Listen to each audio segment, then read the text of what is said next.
Hafa Day! I'm Donlise Regis, and this short video is a presentation of the artwork that is found at the Valley of the Latte Visitors Center. The purpose of the paintings in this location is to help tell the story of the important historical location on Guam.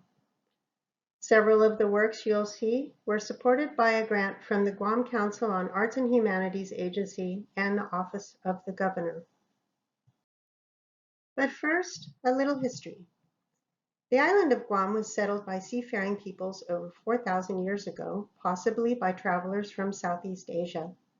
The Talofofo River is situated between the villages of Talofofo and Inalahan and is the only navigable river on the island. The original pre-Spanish inhabitants of Talofofo lived mostly in settlements along the Talofofo and Ugum rivers since about 1500 BC. The name Talofofo may have had its origins from the phrase Talofofo, meaning between the cliffs. Archaeologists started excavating this site as early as the 1920s. It was discovered that this valley was home to approximately 600 to 800 people dating back as early as 1500 BC.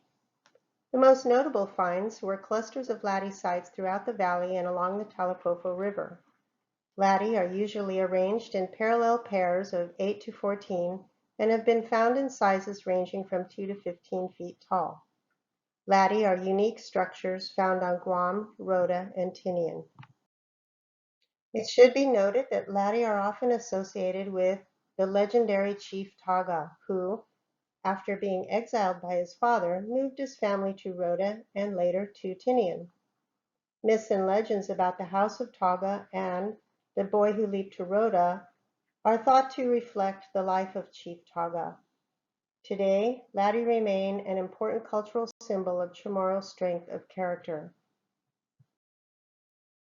The remains of at least 9 latte structures, several rock shelters, and 1 cave are found here. Also, at this site is found a replica of a Guma Uritao, which means men's house or warrior house. Maternal uncles instructed young men at the Guma Uritao in the various skills needed to provide for and protect their families, as well as social mores required to maintain peace and stability within the family unit and within the clan. In 1974, this latte site along the river was listed on the Registry of National Historic Places. The first painting I'll present to you is this signature piece for the Valley of the Latte, representing all the offerings that the Valley of the Latte provides to our visitors, from the cliff line to the Talofofo Bay and the river. Visitors can experience the valley on our riverboats or on kayaks or on foot. The painting also depicts the latte, makes reference to the Guma Uritao, and all the flora and fauna one might experience on a typical tour. The legend of the mosquito is peculiar to Talofofo and is a story about a young woman who died for no apparent reason. Her husband was so distraught that instead of burying his wife, he put her body on a boat and went out to sea. After a time, an ancestral spirit, known locally as Tautomona, told the man he could revive his wife if the man could make a special pin out of bamboo. The Tautomona used the pin to prick the husband's finger, and when his blood flowed onto the woman, she was revived and they were happy. But one day the husband found his reincarnated wife with another man, and in his anger pricked the woman with the pin the Tautomona had used. When her blood flowed into the river, it turned into mosquito larvae and she disappeared. When the mosquitoes hatched, they swarmed the husband. It is said that the mosquitoes are transformed souls of women, and when the mosquito bites, it is the Tautomona exacting revenge for the destruction of the young woman's life. This is an abstracted piece representing the arrival of the Chamorro people to Talofofo. As you look at this piece, you will discern the shape of the seafaring vessel called a sacman, the triangular sails that are peculiar to Chamorro vessels, and people preparing to drop sail prior to rowing upriver. It's interesting to note that there was a special ceremony performed to ask permission of the spirits to leave the ocean and enter the river. Our Beliefs is a painting about 2 main Chamorro cultural beliefs, which are ancestral veneration, and the concept of inafamalak. Ancestral veneration is the practice of respectful treatment of relatives who have died in hopes that they may protect you and your family or bring you good fortune. Ancestral skulls were kept in each Chamorro family's home and guarded as sacred objects, not to be touched by outsiders. The skulls were spoken to in soft and reverent tones. They were offered food and drink before every meal, and regularly thanked for bringing good fortune and prosperity to the clan and to the home. Inafamalak, or the maintaining of harmonious relationships with relatives and neighboring clans, teaches that good fortune is built through cooperation. This belief extends to the world of spirits as well. Ancient Chamorro people believed that their lives would be best lived through cooperation and respectful relationships with their deceased ancestors. The painting Our Knowledge focuses on the navigational skills of the ancient Chamorro people.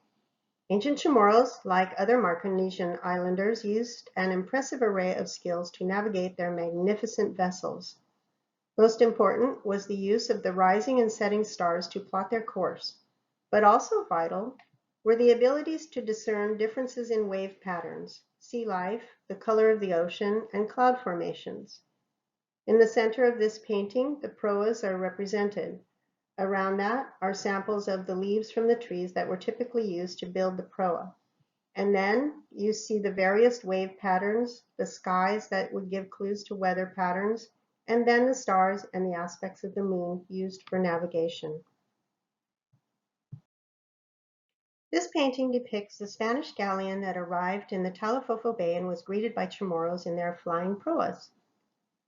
In July of 1525, Emperor Charles V sent out a fleet of 7 ships from Spain bound for the Moluccas with 2 charts of Magellan's route. Only one of the 7 ships, the Santa Maria de la Victoria, reached Guam on September 4, 1526, after a terrible journey during which 40 men on the ship died. The Victoria approached the eastern windward side of the island. It took the Spaniards 2 days to anchor in the rough surf and exceedingly deep water off of one of Guam's small windward inlets, now known as Pago, Elig, and Talofofo. While attempting to anchor, the Spaniards noticed a fleet of strange triangular-sailed canoes speeding out to meet them, manned by tall, brown, and handsome people, naked and smiling, with flowing black hair. These aboriginals are reported to have swarmed the galleon, taking whatever they could carry off. However, it is also noted that the natives were very willing to provide desperately needed fresh supplies, which ultimately saved the lives of those sailors suffering from scurvy. The Victoria departed Guam on the 10th of September for the Spice Islands, the crew of which included 11 kidnapped Chamorro men to work the water pumps on the leaky ship. In the early hours of December 10, 1941, the Japanese landed about 400 troops of the 5th Defense Force from Saipan at Juncos Beach north of Hagåtña. They attacked and quickly defeated the Insular Force Guard in Hagåtña. They then advanced on Piti, moving towards Sumé and the Marine Barracks. In the meantime, approximately 5,500 Japanese soldiers made separate landings at Tomhom Bay in the north, on the southwest coast near Malesso, and on the eastern shore at Talofofo Bay. Within hours of the landing, the Marines, on Governor McMillan's orders, surrendered.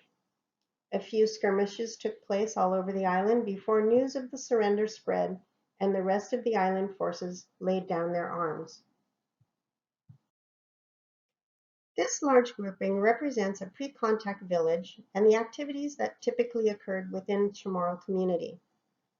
As you can see, each painting is an artwork that can stand on its own, but for the exhibit, were painted as parts of one, representing the interconnectivity of Chamorro communities.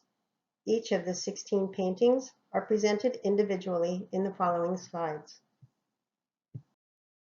This is the Suruhana, or herbalist, a person much respected in the community as a healer. Here we see the Suruhana performing her venerations to the ancestors and an array of plants that she might use for her medicines. As with all cultures, storytelling was an important activity in village life, not only for entertainment, but as a way to express expected behaviors. The legends referenced in this painting are the tale of two lovers, how the Hilitai and the Coco got their markings, the fragrant lady, and the boy who leaped to Rhoda. The lower portion of the painting makes reference to the legendary battle of strength between chiefs Gadao and Malaguanya, to Serena, and the ferocious fish responsible for why Guam is narrow in the middle. Dancing was an important part of ceremonies and village entertainment. I named this the Dance of Taga to make reference to the important role Chief Taga played in the latte. He was exiled to Rhoda, where he is credited for the very large latte there, some as tall as 25 feet. He is also credited for the House of Taga on Tinian. A Makana is a person who has the ability to communicate with the ancestors, and their skills are sought for various reasons, such as unexplained health issues or behaviors. The Makana would find out what the person did to anger the ancestors and provide instructions on how he or she can make peace or restitution. Farming was an important aspect of sustainability in village life. Here we see two farmers receiving knowledge represented by a magical spade, seeds, and water from nature. Below the earth are lattice-shaped fairies helping to plant and nurture the seeds. This piece shows the important connection between the ancient Chamorro and nature. Respect shown to elders and to individuals of a higher caste was extremely important in ancient custom and remains so today. Here we see two people making offerings of turtle shell and fish to a chief. Often the story behind how the turtle or the fish was caught determined the value of the gift. The family unit is also another very important aspect of Chamorro culture and one that remains central to relationships today. In this painting, I emphasize the importance of family with reference to Puntan and Fuuna, the legendary brother and sister responsible for creating the people and the island of Guam, hovering above the family in the rainbow. Young boys were taught by their uncles all the skills they needed to feed and protect their family and their village. War games represents the training in stick fighting and the wielding of sling stones that all Chamorro men were expected to know. Above the two warriors are ancestors that might be present to provide guidance and strength. Living along the river not only provided water and excellent soil for sustenance, but also fish and other edible sea creatures. This painting also shows an important connection between the native people and nature. Weaving was a skill that both men and women engaged in. These skills were used for many items, from the small baskets in which food was cooked in, to mats, and to the thatched roof that are used for dwellings. Ancient Chamorro family structure is matrilineal, meaning that the eldest woman in the clan held all the power and wealth. When a young man found a woman he was interested in marrying, he requested that his uncle and mother broker the courtship. The young woman's family was provided with wealth from the young man's family. Once married, the wife would move to the husband's village, but the wealth she obtained stayed with her and her family. If the husband was considered unfaithful or did not keep his wife happy in accordance with the training that he had received in the Guma Urutau, the wife could leave him, return to her family, taking all her wealth with her. Chahan is the word for pit cooking and was done for special feasts. Food items such as fish and bats and taro were prepared and wrapped in banana leaves. A pit was dug and filled with wood and stones and lit on fire. When the fire was hot enough, the prepared food was buried among the hot stones with a layer of dirt and leaves on top. The stones and firewood were managed with partially split trunks of small trees. Canoe building was a community activity and were carved with fire and adzes. Canoes were most often made from the wood of the dokdok tree, which is a type of breadfruit tree. The wood from the daok tree was also used. Each of these trees are represented in this painting by their leaves. Canoes were usually between 3 to 5 feet deep. Planks were lashed together with coconut rope, and putty was made from either boiled down breadfruit sap or a mixture of coconut oil and quicklime. Building a guma, or a latte house, was also a village activity. The largest of these structures would be the guma urutau, which was where young men received their training from their uncles on everything they needed to know, from keeping their wives happy, to providing for family, to defending the village. A guma was a tall rectangular house with a steep pitched roof, supported by stone pillars known as latte. The size of the dwelling was determined by the importance of the purpose, such as a guma urutau, or the importance of the resident, such as a chief versus a regular member of the village. It is theorized that these raised structures were built to improve ventilation, protect the house from mud during heavy rains, and provide some protection against attack. The top part of the latte is called the tasa, and the pillar or base is called the haligi. Latte were quarried out of limestone by fire and then by a complicated process of chipping and lifting the parts out of the pit. It is thought that the larger pieces were then moved by using leverage and a bipod. Some of the smaller pieces could be lifted by a single person or maybe a team of persons working together. It is theorized that the rounded shape of the tasa allowed for rocking during an earthquake, and the shape made it difficult for animals to crawl up and enter the dwelling. And finally, we come to hunting and gathering, another important part of daily activities to sustain life. The indigenous mammals on island prior to any contact were birds, bats, and perhaps monitor lizards, or halitai. Other food animals such as caribou, deer, and pigs were brought to the island by other cultures. Taro was a mainstay in Chamorro diets, as well as fruits such as bananas, guavas, mango, avocado, and breadfruit. The native Chamorro people had an intimate and respectful relationship with nature, taking only what they needed and giving thanks through prayer and ceremony. Thank you for joining me with this presentation. I hope you have gained some insight into the Chamorro culture and will find the subsequent tour of the Valley of the Latte meaningful. All the artwork presented here can be found as prints in our Valley gift shop. For more information about myself and my artwork, I invite you to visit my website at donleesregisart.com, or you can find me on Facebook, Don Lees Regis, and on Instagram at Don Lees Regis. Enjoy your day and come back soon.